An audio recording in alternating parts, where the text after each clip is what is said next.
Bonjour mesdames, Chodesh Tov Mevorach. Nous rentrons à présent dans le mois de Iyar, Ani Hashem Rofecha.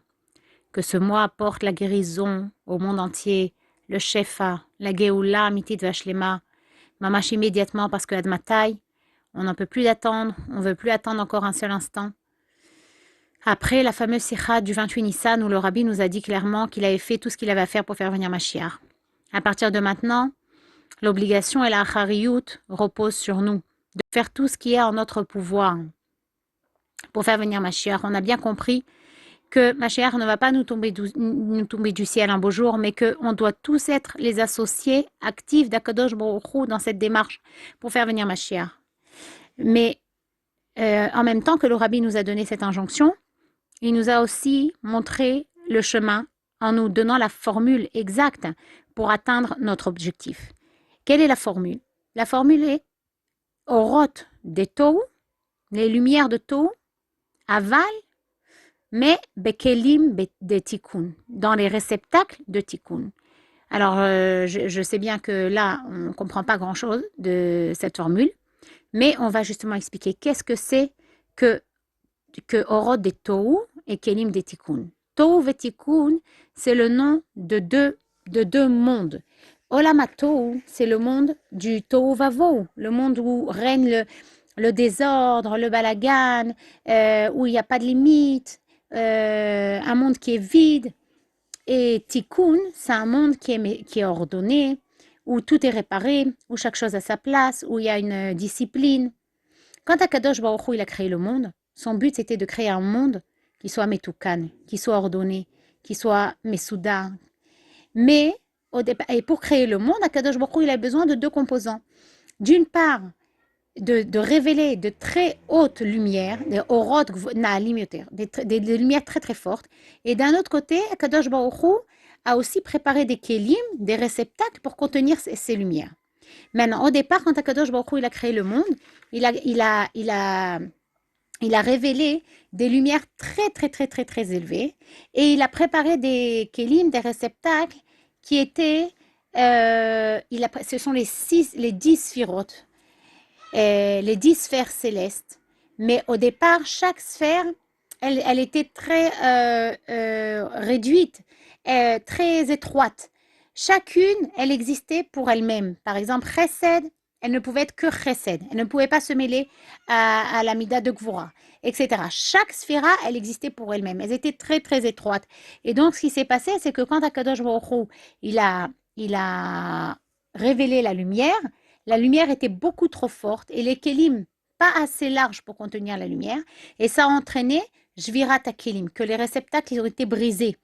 Et comme les réceptacles ont été brisés du fait que la lumière était beaucoup trop forte, toute la lumière qui n'a pas pu être contenue dans les réceptacles, elle s'est éparpillée dans le monde. Et cette lumière qui est découverte, qui n'est pas contenue dans un cli, dans un réceptacle, qu'est-ce qui se passe avec elle? Eh bien, ce sont les forces du mal, les forces de l'autre côté qui s'emparent de ces lumières qui sont mises à nu et qui prennent qui se nourrissent, qui prennent toute leur vitalité, les forces du mal, elles prennent toute leur vitalité de ces lumières-là, qui sont à la base des dévoilements d'Akadosh Baruch Hu, qui sont très très élevés. Mais en arrivant en bas, vu qu'elles sont exposées et elles ne sont pas contenues dans des réceptacles, alors elles sont attrapées par les chitsonim, par les forces extérieures, les forces et et ça peut entraîner et ça donne les forces à la Touma, etc. Après que Akadosh Baruch Hu, il a créé le Olam Tohu, le monde du Tohu qui s'est brisé, alors Akadosh Baruch Hu, il a créé un nouveau monde, le monde du Tikkun, qui est aussi appelé Olam HaAtzilut. Et dans ce monde, qu'est-ce qu'il a fait Hachem? Du coup, il a réduit les lumières et il a élargi les réceptacles de façon à ce que les réceptacles puissent contenir la lumière. C'est pour ça que dans le Olam Atikoun, dans le monde qui est réparé, alors on a les midot, elles s'associent les unes aux autres. Elles sont beaucoup plus larges. Par exemple, là, on est en train de compter Sfirat HaOmer et on voit que tous les jours, on compte, par exemple, Chesed Shebe Chesed, Chesed Shebe Gvura. Les midot, elles s'associent les unes aux autres. Et donc, les kélim sont plus larges et les lumières sont moins fortes. Et c'est ce qui fait que ce monde, il continue à se maintenir et continue à exister. Et que dans ce monde-là, les lumières ne tombent pas dans les mains de l'autre côté, de la Touma. Et donc se pose une question. Puisqu'Akadosh Baruch Hu, il savait faire un monde comme ça, qui est déjà Metoukan, déjà réparé, où tout fonctionne, tout reste en place. Alors pourquoi est-ce qu'Akadosh Baruch Hu, il n'a pas créé un monde pareil depuis le départ? Pourquoi est-ce qu'il avait besoin de créer le monde de Tohu, pour que le monde de Tohu se casse, pour arriver ensuite au Olam Hatikun? Parce qu'en fait, Akadosh Baruch Hu, il fait rien inutilement. Le monde du Tikkun, Olam Hatikun, c'est vraiment un monde qui est parfait. Mais ce monde-là, il n'est pas très intéressant. Parce que les lumières qui brillent dans ce monde, les dévoilements d'Akadosh Baruch Hu dans ce monde, ils sont faibles. Et Hachem, il veut éclairer avec les lumières les plus fortes. Mais pour ça, il a besoin de nous. C'est à nous de faire ce travail kiviachol, que Akadosh Baruch Hu, il n'a pas réussi à faire lui-même. C'est à nous de le faire. De réunir les lumières les plus élevées, mais de les faire entrer dans les réceptacles du Olam Hatikun, de façon à ce que les réceptacles puissent contenir ces lumières sans qu'ils se brisent et sans qu'on perde de l'intensité des lumières. C'est ça le but. Qu'on ne perde rien de l'intensité, de la force de la lumière. La lumière elle reste au plus fort possible, mais qu'en même temps, elle rentre dans les réceptacles sans les briser. Imaginez par exemple, quand on veut rentrer de l'eau bouillante dans un verre en verre. Alors, l'eau bouillante dans un verre en verre, l'eau, elle est tellement chaude qu'elle fait briser le verre. Alors, et ça, c'est le olamato qui ne pouvait pas contenir, il y avait pas, le réceptacle qui n'était pas adapté pour contenir l'intensité de la lumière. Dans le Olam Hatikun, qu'est-ce qu'on a? On a un réceptacle qui peut contenir, mais seulement la lumière, elle est plus faible. Donc, Akadosh Baruch Hu, il veut qu'on révèle la lumière qui est au-dessus de celle qui se trouve dans ce monde Metukan, dans toute son intensité, et qu'en même temps, elle puisse pénétrer dans ce monde sans le briser. Et ça, c'est notre travail. C'est notre travail, c'est la raison pour laquelle les Neshamot, elles sont descendues sur Terre. Les Neshamot, elles sont venues pour faire le lien entre le Tohu et le Tikkun. Et ça, c'est la Géoula. La Géoula, c'est que d'une part, on perd rien de toutes les lumières, mais d'un autre côté, on fait rentrer toutes les lumières dans les Kélim. Et maintenant, comment est-ce que tout ça est lié avec la paracha Shavua? La paracha de cette semaine parle du Metzora. Metzora, le lépreux, c'est la même valeur numérique que Tohu. Et c'est pas pour rien. Parce qu'en fait, qu'est-ce que c'est le Metzora? Le Metzora, c'est bédiouk le sujet du Olam Hatou. Qui est Metzora? A priori, d'après le Pshat, d'après le sens simple, c'est un homme qui a parlé du Lashon Hara. Et Akadosh Baruch Hu, il lui a envoyé un signe sur les murs de sa maison d'abord. La couleur des murs de sa maison change pour qu'il comprenne. Et s'il ne comprend pas après ce premier signe, il reçoit encore un autre signe. La lèpre arrive sur les vêtements. Et s'il n'a toujours pas compris, alors la lèpre, elle finit d'arriver sur l'homme, sur la peau de l'homme. La peau de l'homme commence à changer de couleur. Et en fait, la lèpre, c'était quelque chose de complètement miraculeux. C'est pas une maladie naturelle. C'est pas du pus qui vient de l'intérieur et qui sort sur la peau. C'est quelque chose qui vient de l'extérieur.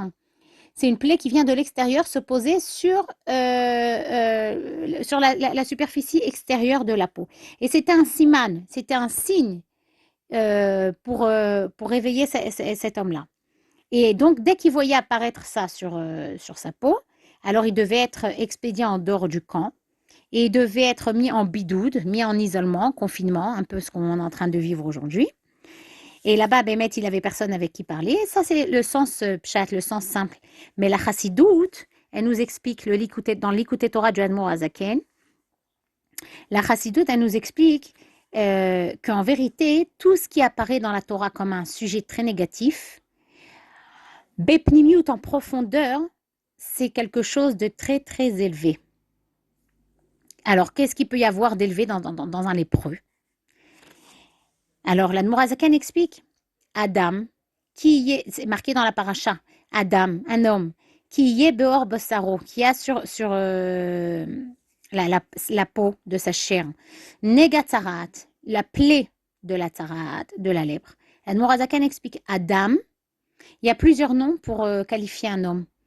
Adam, c'est la définition la plus élevée de l'homme. C'est celui qui a atteint la perfection, qui a déjà réparé toutes ses midotes à la perfection et qui a un niveau tellement élevé qu'on l'appelle Adam, Adam el Elyon. Adam, dans le sens où il ressemble à son créateur, il ressemble à celui qui est supérieur, tellement il est élevé.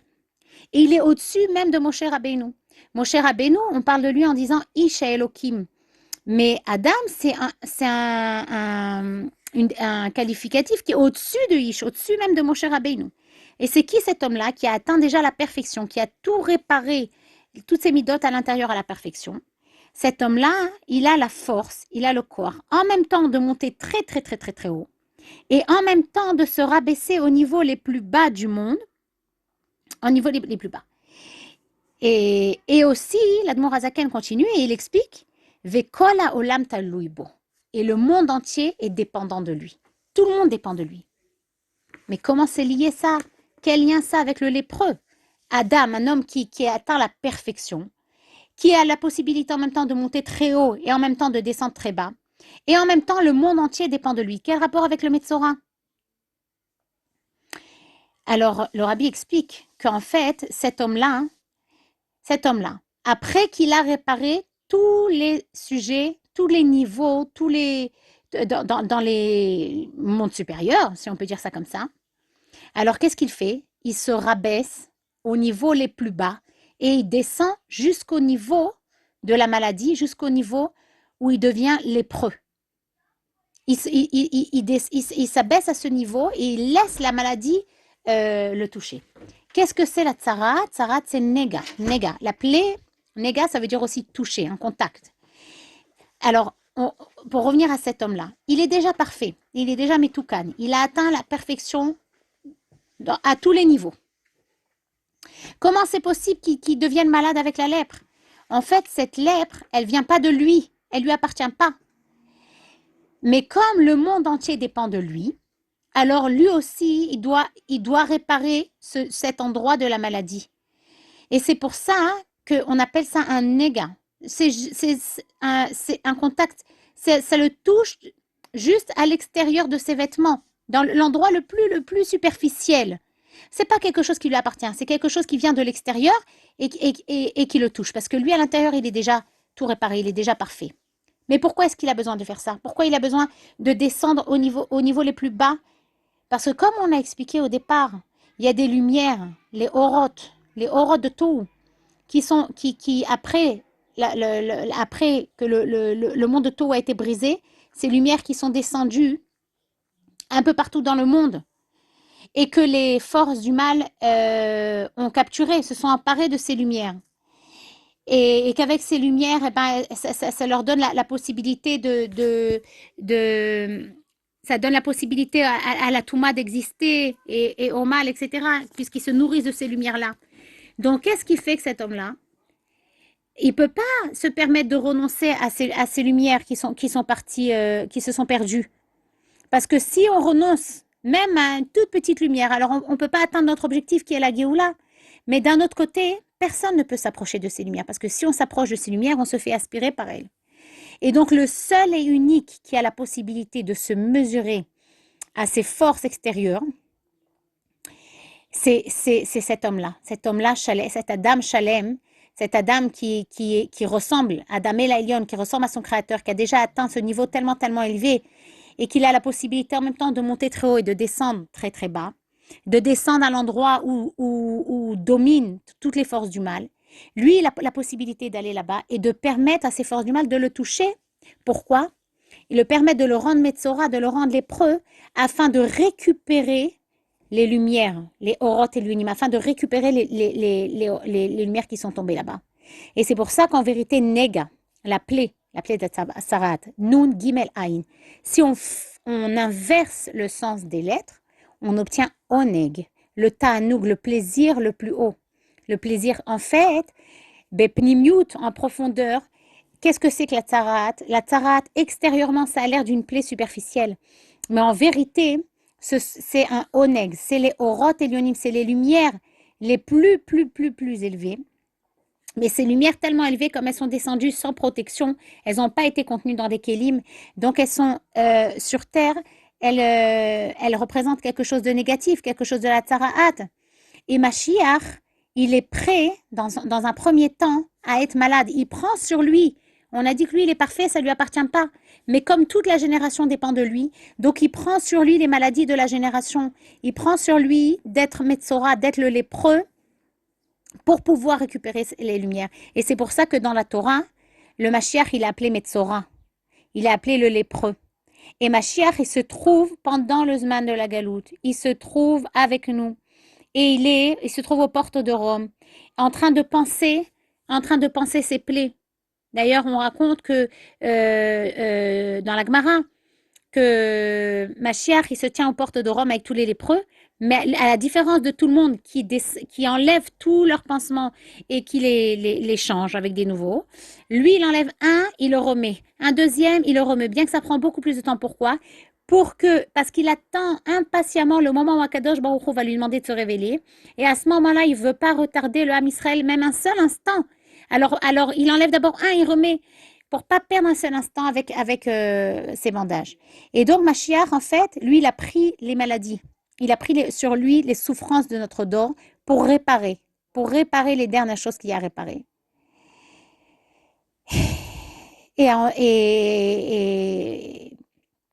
Ok. Et donc, en fait, c'est pour ça que la tsaraat, behemet, la tsaraat, c'est pas quelque chose qui est tamé, quelque chose qui est impur. On voit que celui qui était atteint de tsaraat, il n'était pas encore impur tant que le Kohen ne venait pas déclarer qu'il était tamé. Il n'était pas encore tamé. Il reste, et quand le Kohen il dit tahor, il devient tahor. Donc en fait, comment est-ce que le tsaraat, le lépreux, il guérit de sa situation? Il guérit pas à l'aide de quelque chose d'extérieur, mais en vérité, il guérit qu'à partir du moment où le Kohen il déclare qu'il est tahor. Zot tiye Torah tametzora beyom tahorato.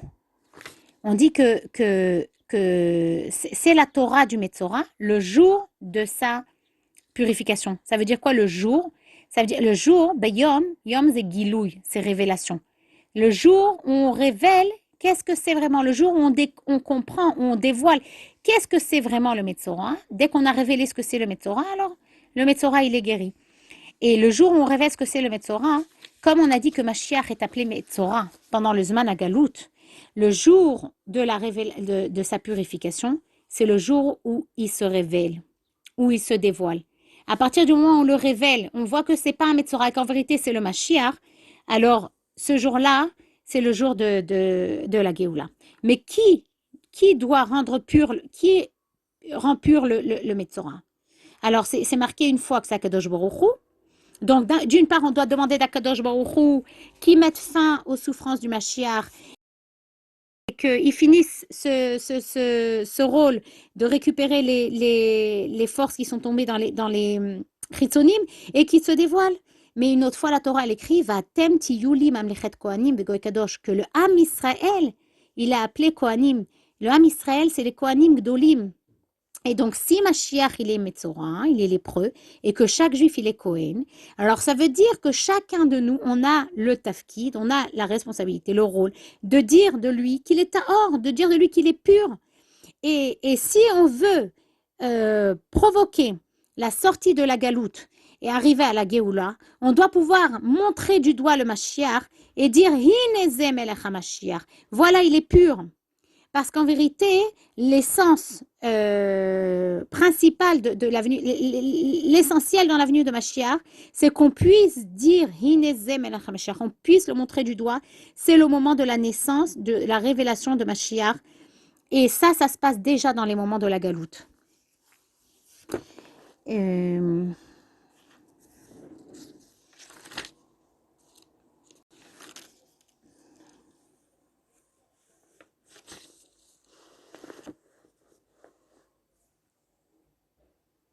Et donc, comment on fait? Comment on fait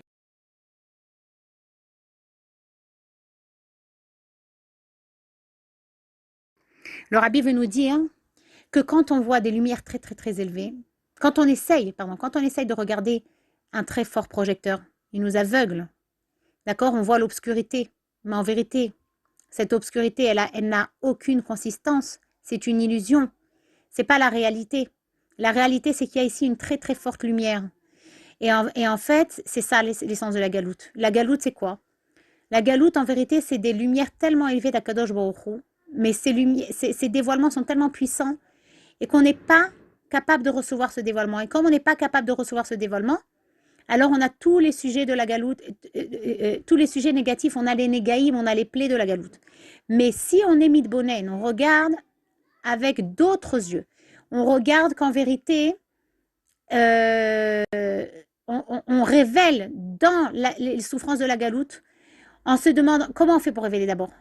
D'abord, le secret, c'est le bitoul, c'est l'annulation et l'acceptation. D'abord, accepter tout ce qui vient d'Akadosh Baruch Hu. Qui vient d'Akadosh Baruch Hu, enra yorel milemala. Il n'y a pas de mal qui vient d'en haut.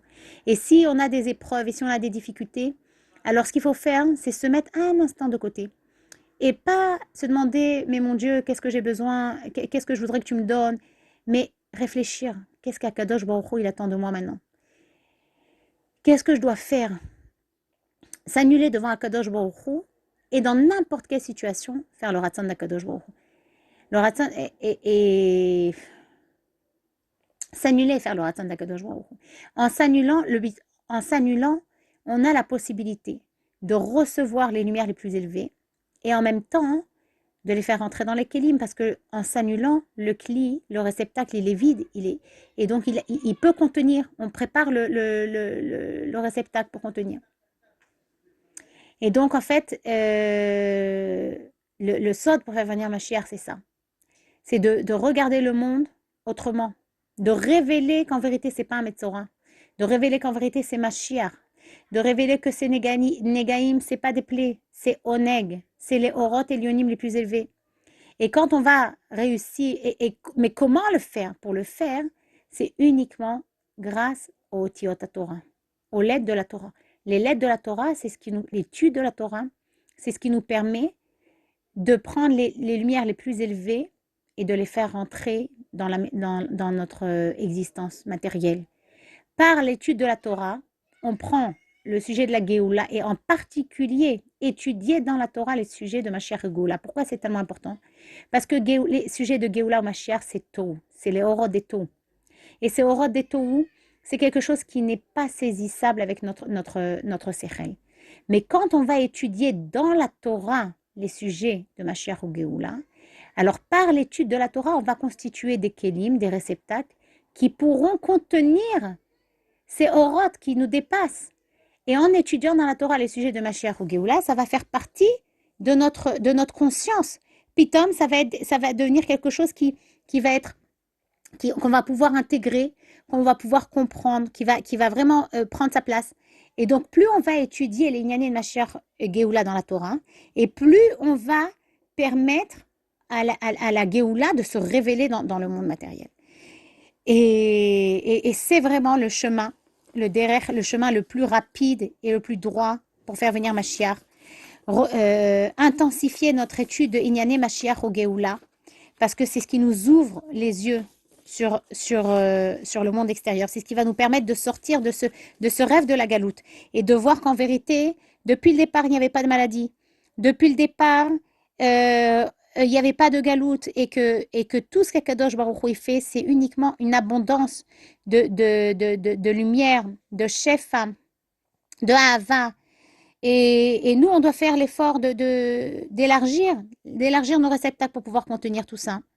Et Ezrat Hashem, qu'on puisse mériter déjà ce Shabbat-là, de voir Mashiach, de le montrer du doigt, de dire Ineze Mashiach ba, et à Icar qu'on va le montrer du doigt et qu'on pourra bénir et remercier Akadosh Baruch Hu pour la naissance et la révélation de Mashiach. Shechiyanu vekiemanu veigianu lazmanazé. Amen, amen. Que ce Shabbat, on se retrouve tous au Beth Amikdash et que tous les derniers efforts qu'on fournisse dans la Kavana, chaque petite action, même l'action la plus simple qu'on fait dans la Kavana de faire venir Mashiach, Et Akadosh Baruch Hu, il va pas rester insensible, c'est sûr. Et il va avoir pitié de nous. Et la récompense, elle sera bien, bien largement au-dessus de tout ce qu'on aura investi. Shabbat Shalom.